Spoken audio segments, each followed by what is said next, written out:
Bismillahirrahmanirrahim. Assalomu alaykum muhtaram yurtdoshlar.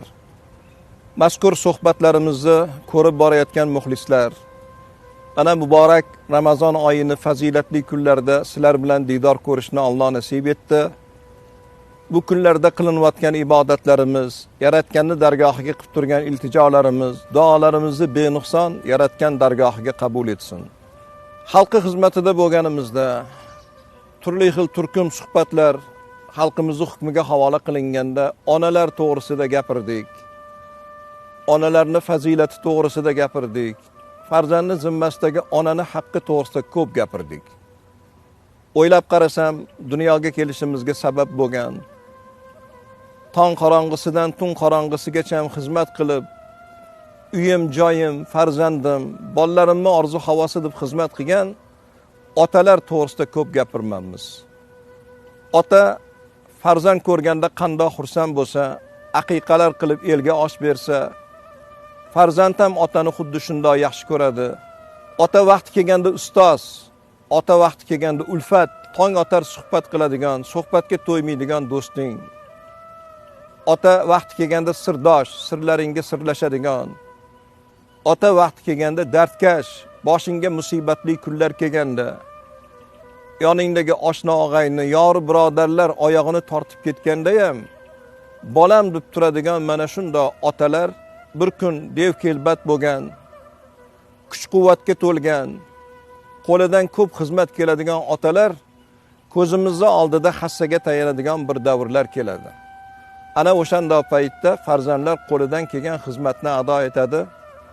Janob payg'ambarimiz Muhammad Mustafa sallallohu alayhi va sallamdan bir hadis borki, 3 xil duo bor, qabul bo'lmasdan ilojisi yo'q.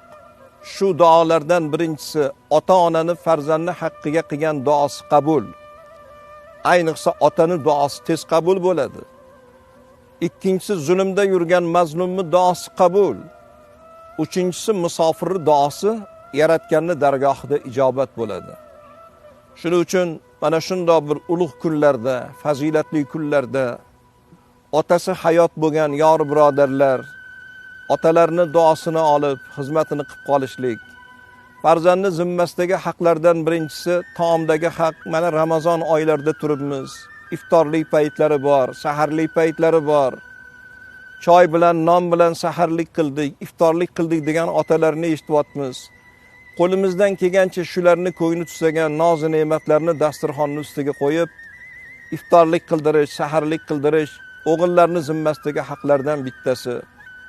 Ikkinchisi ko'chaga chiqqanda otani oldiga tushmaslik.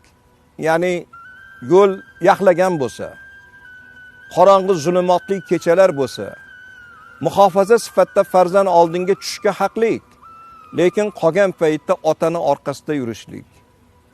Uchinchi haq, agar farzand allomai zamon bo'lsa ham, hofizi Qur'on bo'lsa ham, ilmda yetilgan olimlarning qatoridan joy olgan bo'lsa ham, namozda imomlikka o'tayotgan paytda otaga dalolat qilishlik. Ota, siz imomlikka o'ting, orqangizdan biz ergashaylik, orqangizdan biz iqtidor qilaylik. Negaki shu olimni dunyoga kelishiga sabab bo'lgan, o'qitgan, ilm bergan, ana shunday bir darajalarga yetkazgan otalar.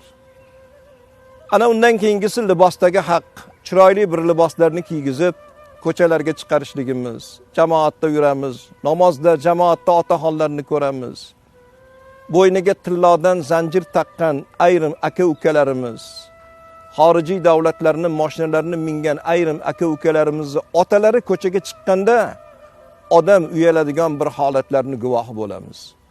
Alloh rahmat qilsin, marhum ustozimiz Fozil Qor aka boshlardan o'tgan bir sinoatni hikoya qilgandilar.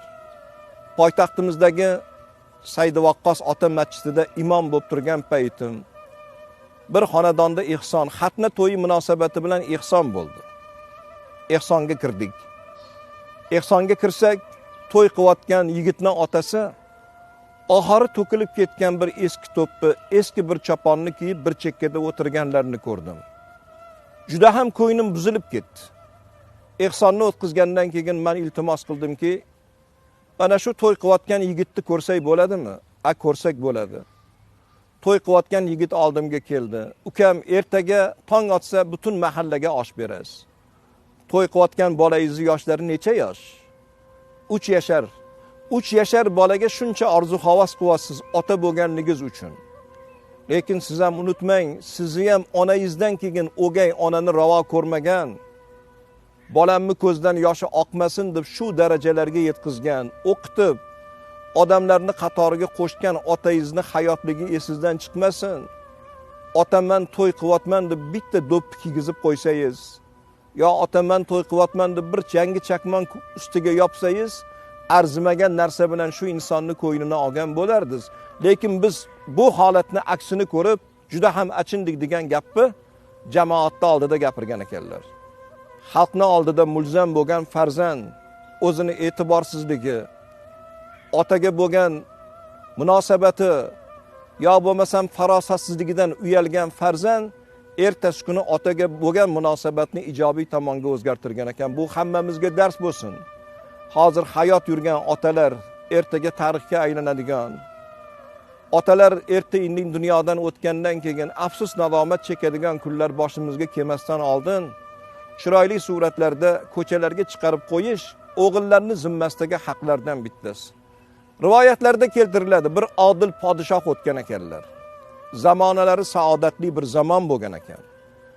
O'g'illari shahzoda, allomai zamon, hofizi Qur'on, balog'at ilmi, fasohat ilmini olimlaridan bo'lgan yigit ekan.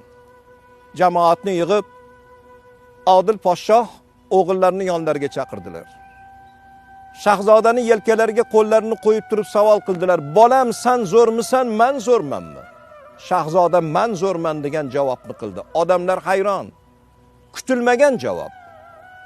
Ikkinchi marotaba yana savol qildilar. Bolam, sen zo'rmisan, men zo'rmanmi? Ota, men zo'rman. Qanaqa qilib sen zo'r bo'lishing mumkin? Men tufayli dunyoni ko'rgan bo'lsang, ilm bergan bo'lsam, o'qitgan bo'lsam, kamarimga qadalgan toshlarni o'zi dunyoni sotib oladigan imkoniyatga ega bo'lsa, qanaqa qilib sen zo'r bo'lasan? Uchinchi marotaba shahzodani yelkasidan otasi qo'lini oldi. Otani qo'llari uzildi. Bolam, sen zo'rmisan, men zo'rmanmi? Shahzoda javob qildiki, ota, endi siz zo'rsiz. Odamlar kuzatib turgan ekan. Ey shahzoda, farosating yetmadimi? Otangni zo'rligini bilarding-ku. Nimaga birinchi savol berganda siz zo'rsiz degan javobni qilmading deganda jamoatga qarab turib shahzoda aytgan ekan. Biringlar olimsizlar, biringlar fuzalo, biringlar ulamo, biringlar hofizi Qur'on, biringlar allomai zamon. Mani farosatim yetgan narsaga sizlarni farosatinglar yetmadi. 2 marotaba men zo'rman degan javobni qildim. Negaki otamni qo'li yelkamni ustida turgan edi. Qaysi o'g'illi yelkasida otani qo'li tursa, o'sha o'g'il zo'r. Joy namozlarda turib, Allohga bolamni topshirdim degan otang bormi, sen zo'rsan. Boshingga musibatlar kelganda musibatingga sherikman degan otang bormi, sen zo'rsan. Yori birodar, oshna og'ayinlar oyog'ini tortib ketganda ham bolam deb yoningda turadigan otang bormi, sen zo'rsan. Yiqilsang qo'lingdan tortadigan otang bormi, zo'rsan. Ko'zingdan yoshing oqqanda ko'zingni yoshini ortadigan otang bormi, sen zo'rsan. Otang dunyodan ketgan kuni farzandni zo'rligi qolmaydi. Qanot singanday bo'ladi. Burchay-burchaylarga o'tib, to'yib yig'laydigan bir davrlar keladi. Yelkangda turgan otani qo'llarini qumsiysan. Otani qo'llarini yuzingga surgin keladi, lekin bu qo'llar chiri bo'lgan bo'ladi. Bu qo'llarni topolmaysan, gardini ham topolmaysan.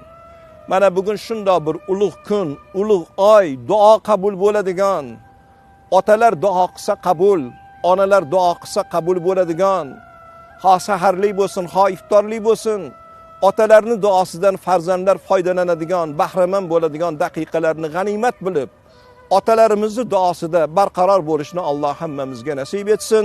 Vassalomu alaykum va rahmatullohi va barakatuh.